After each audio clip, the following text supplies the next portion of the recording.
It's crazy to me that such a simple shoe can have just a couple of things done to it and just make it look so new, modern, and unique. And we're gonna be getting into that today with not only this one, but this one as well. Hey there YouTube, how's it going? Goon here, coming at you guys again with another YouTube video. It's been a little bit since I've made a video. I have a lot of video content that I can actually share with you guys, and I'm gonna try and release that as I can, but I've just been busy with work and it's been hard to make stuff on a more consistent basis. I almost always use that as my excuse, but please bear with me, it is very true. I've been working a lot this holiday season. That being said though, while I have been working this holiday season, I've also been getting some things kind of like what I was talking about in my last video, the recent pickups video. And one of those things that I picked up that I was talking about how I wanted to make a whole video around it was around this shoe right here, which is the Gel-Kayano UB1-S, the Gel-Kayano 14 I should say, UB1-S from Asics. And I'm here today to do a whole video on it. I want to go over all the details of this shoe, and I also want to kind of just do a retrospective on how well this shoe has held up in the month that I've used it, and in the way that I've been able to kind of just get to be familiar with the quirks and intricacies that this shoe has on offer. But not only with these, I liked this one so much that I ended up getting these ones as well. So that kind of gives you a little bit of an insight as to how I feel about this shoe overall. Again, we're gonna be getting into the history of the Gel-Kayano shoe. We're gonna be getting into what makes this one so special. We're gonna be getting into the fit and how I like to style this shoe, and just some of the overall details, intricacies, finally rounded out with some pros and cons at the very end. Try and keep it relatively brief, but get in depth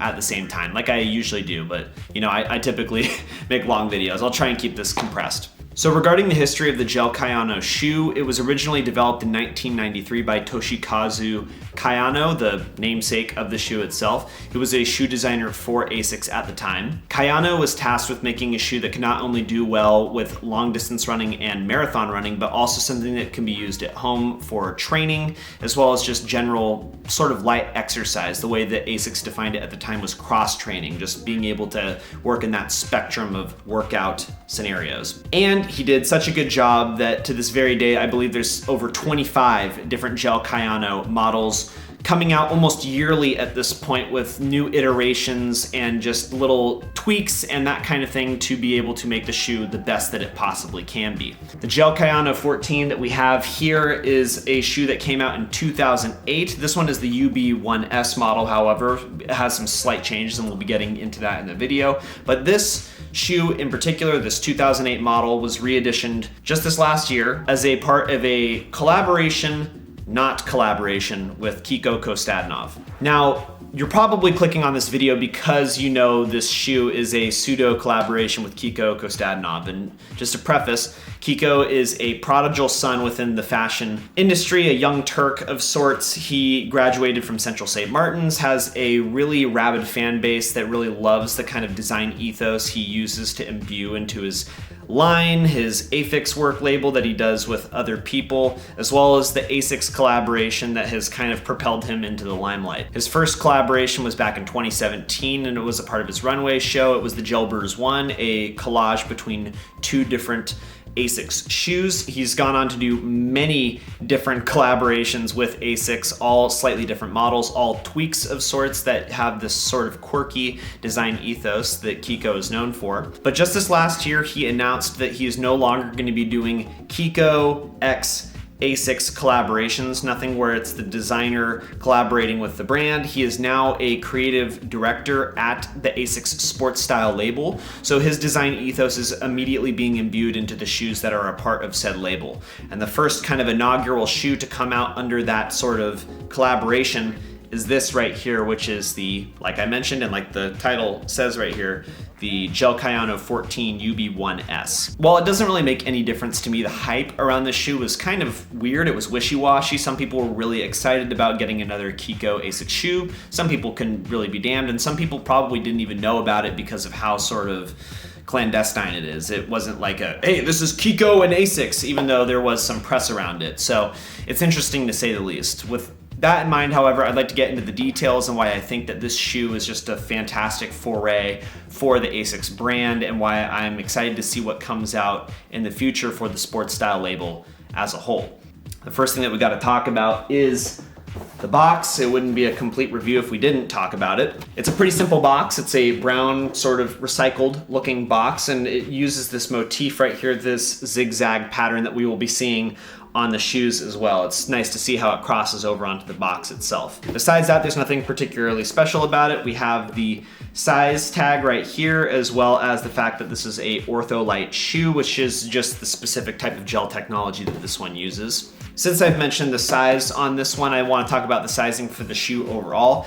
It's kind of preferential. I normally take a size 9. I did a 9.5 in these shoes, and I can tell you that I am super happy with how it fits. A lot of people like to think that Asics in general size about half size small. For myself included, I felt like this was correct. I have another pair of Asics that are a size 9 and they fit fine, but they are just a hair tight in the toe. I just wanted to avoid that with the shoe, and I easily did so while also feeling like it still fits really nicely. So just go into buying the shoe with the knowledge that it can fit about a half size small. It can fit about a half size small, but at the very same time, if you want a more tight, more form-fitting shoe, your true to size should probably be fine as well. Back to the box, however, both shoes came in this exact box. The only real difference between both of them being that the tag here was different, obviously. The red shoes said classic red and Asics blue.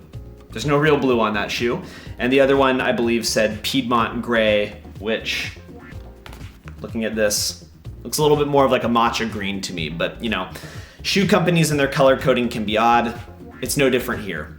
With that out of the way, however, let's get into all the details of the Gel-Kayano from what we just see straight out of the box, and I can compare this one right here to the slightly different red one right here and see what the actual differences between these two shoes are. Starting off at the very top of the shoe, we've got some gray laces with black piping, pretty simple. From there, we get into the actual material that the lining of the shoe has, as well as the tongue, which is this gorgeous kind of striated and sort of sparkly material. I believe it's a polyester or something similar, but it's actually a material that feels really comfortable around the foot, not only in and around the heel right here, but also when your entire foot is in and around your toes as well. With those relatively basic details out of the way, I want to talk about what makes the UB1-S different than the normal just Gel-Kayano shoe.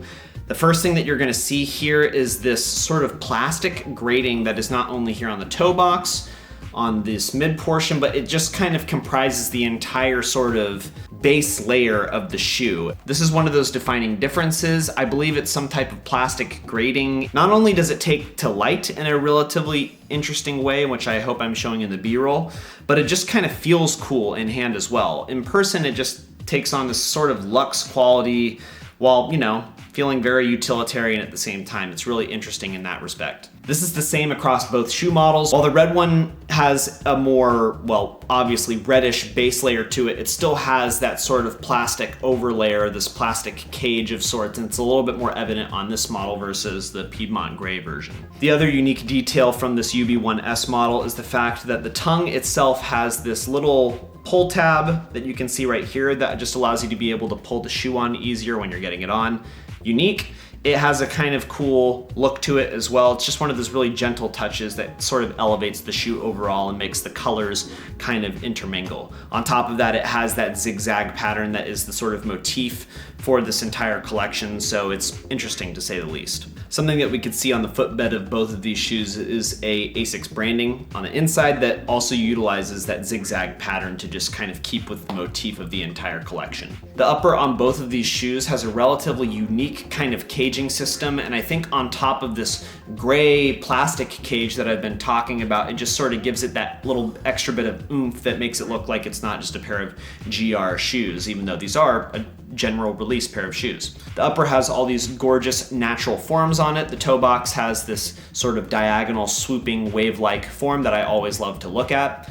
In and around the eyelets, you've got this white panel that has these black striations that sort of come in and out and give a little bit of speed to the design overall. And the unique thing about all of these sort of cage details that you see here on this green model is that when it's switched over onto the red shoe, almost all of those same details that I was mentioning earlier are done in what feels kind of like a patent leather. And when I look at these, because it has that more rubbery, more metallic quality, I immediately think of Neon Genesis Evangelion. I believe it's one of the character's main suits here. So on the back of both of the shoes, we have this heel cage detailing. On the purple one in particular, it's especially metallic. It has that sort of chrome finish to it, along with a very rubbery looking back heel right here that is in that same sort of polished looking patent leather effect that the toe box had. But again, over here on the matte variant, it's a little bit more sleek and just a little bit more simple. So that kind of comes into play as well. A similarity between both of the shoes is here in the midsole, where we get these little plastic portions that kind of comprise the rest of the sole, give it that sort of tribal, sort of natural kind of look. And both of them also use this Ortholite gel sole, which is visible from the outside, which is very, very comfortable, and I'll be getting into that in a little bit. This midsole is where we get a majority of the color on both of the shoes. On this green one, which is the main color across the whole thing, you can see a lot of it on the inside portion of this midsole. It's really, really gorgeous looking. I think that it's one of my favorite portions of the shoe overall. And like a lot of runners do, they have these sort of natural formations that give it this sort of alien kind of futuristic look, which is nice overall. The inside portion of the midsole on the red variant is especially noticeable because this purple is so vibrant, it just sticks out very easily. Finally, moving towards the very bottom of both of these shoes, they have a pretty decent tread. There's nothing all too crazy about this. There's no extra little like tooths or anything like that that really give it very strong traction in, I guess, more inclement conditions, that kind of thing. These are meant for road running and training. So they have a pretty decent tread that's gonna allow you to be able to traverse those individual scenarios in a pretty easy manner, but it has a middle portion here in and around the heel and a toe portion up here at the top with a plastic insert here at the bottom. The shoes are very similar in lots of facets. It's just that individual parts of the upper on both of them tend to vary, and one has more matte finish, one has a little bit more of a plasticky finish. It's interesting how they vary between the two.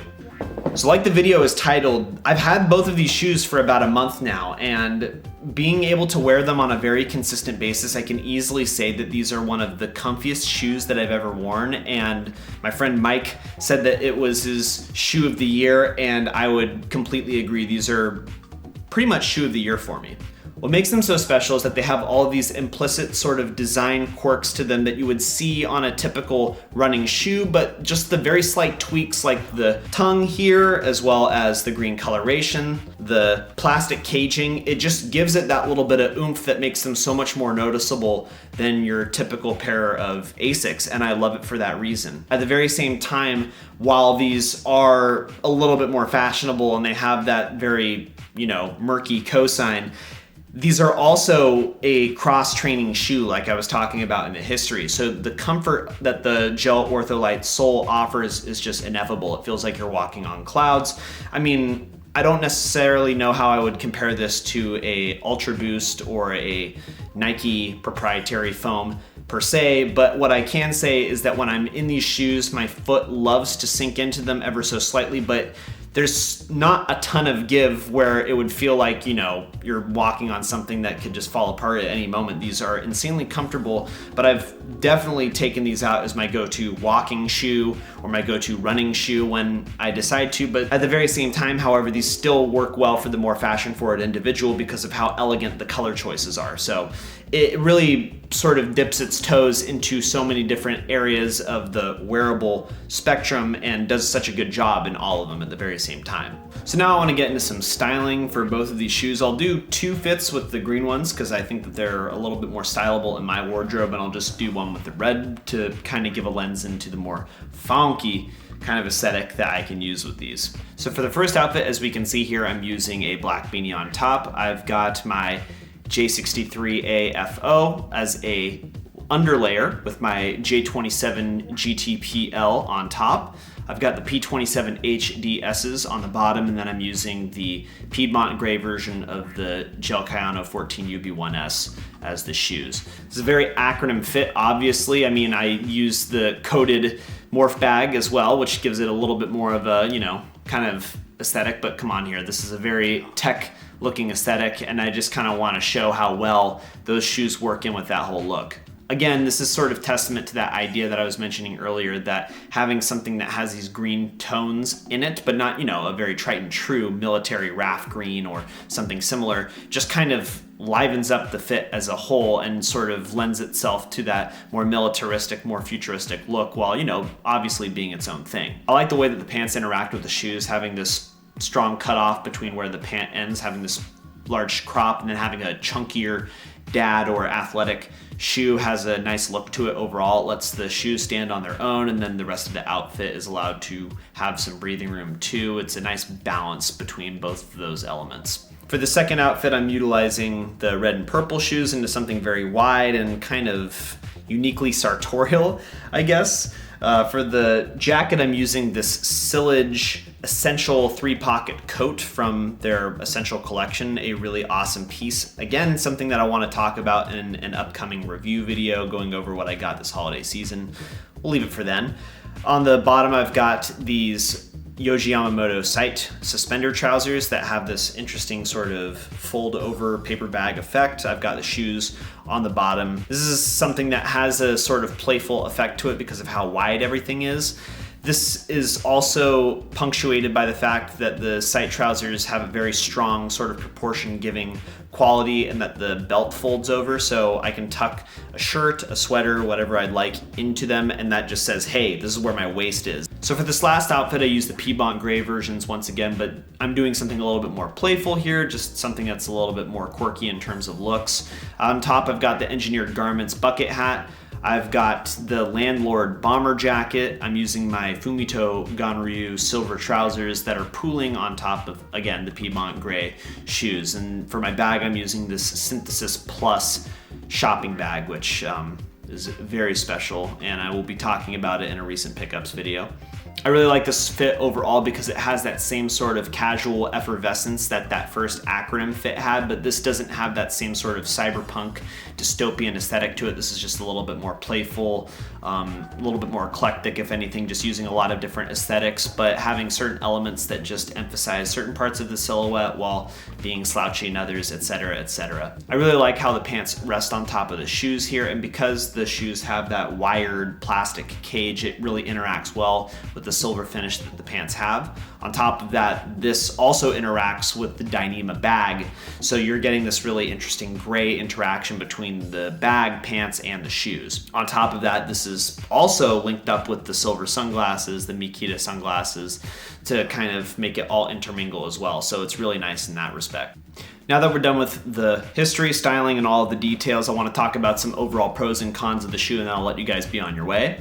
Regarding pros of the shoe, I mean, I kind of led onto it earlier with the comfortability, that sort of thing, but these shoes are just one of the easiest shoes to wear from a comfortability perspective. I've worn these for work, I've worn these for walks, I've worn these for running. I could wear these all day and my feet will feel completely fine because of how awesome this proprietary gel foam is from Asics. Especially when you do a half size up and your toes are allowed to breathe a little bit, the comfortability of the shoe just skyrockets for me. And I really love how effortless it feels to not only wear these in a more fashionable sense, but also just for the overall comfort that they offer. Speaking of fashionability, I mean, that's another pro for these shoes. Both models, whether it's this one right here, the red version, or if you were able to size up and get either one of the women's variants like I have here on screen, the overall shoe just feels like it has that sort of dad-like aesthetic, but again, because of how elegant the color choices are, it just feels like such a cool, chic, yet, functional shoe. Now that I'm done talking about the pros, I can get into some of the cons, and to be completely honest, guys, I can't really think of all that many cons with this shoe, as weird as that sounds. What I mean by this is that, I guess you could think that the shoe is not that versatile, even though I just said it was, because the colors and the sort of dad aesthetic of it really makes it specific to, one specific look. But that's kind of what you have to understand getting into the shoe. At the very same time, though, when you do decide to buy into something that has that more technical dad aesthetic to it, the greens, the blacks, the grays, the color choices make it work with a lot of things in your wardrobe. I think for many people, it's not an all black shoe. An all black or all white shoe is obviously just going to go with everything, but this does work with a lot of stuff if you give it a chance. Obviously, the red and purple variant is going to be a little bit more specific because of how wild this color dichotomy is, but at the very same time, it's just one of those things that you're probably going to be buying into the shoe knowing off the bat. And when it comes to cons, there are things that I like to look at, like the overall comfortability, the durability, wear points, that sort of thing, outside of just, you know, aesthetic value. And to be completely honest, the shoe has passed with flying colors. What I mean by this is that whether you're buying the green version or the purple and red version, the sort of way in which the shoe is textured allows the durability of the shoe to really kind of go up a notch. This shoe doesn't really get dusty. The toe box, because of all the details and sort of paneling that is in and around that part of your forefoot, it doesn't really show a lot of creasing. Individual dings and that sort of stuff do not really show up all that well on this cage or on the toe box, so you can wear these for a month and they still look fairly new. So that's my review on the Gel-Kayano 14 UB1-S, a pseudo collaboration with Kiko Kostadinov, and a fantastic lens into what I hope the Asics sports style label will be using more of in the future. I really love the design ethos. I really love how simple and implicit a lot of the design is on both of these shoes. And I love how comfortable they are knowing that these are a running shoe variant. They just do well on so many fronts. What do you guys think about both these shoes? Obviously, I love interacting with you guys in the comments section. I love knowing if this is something that you might pick up now because of the review. Thank you guys so much again for 1,000 subscribers. This channel has been blowing up a lot lately and I really, really appreciate it. I love making videos for you guys, and while it can't necessarily be a frequent thing as it tends to be nowadays, again, I love making videos one way or another, so thank you so much for watching. But with that all out of the way, this is the end of the video. So again, thanks again for watching, you guys. Leave a comment down below, leave a like, a subscribe if you want to see more of this, and as always, stay stylish.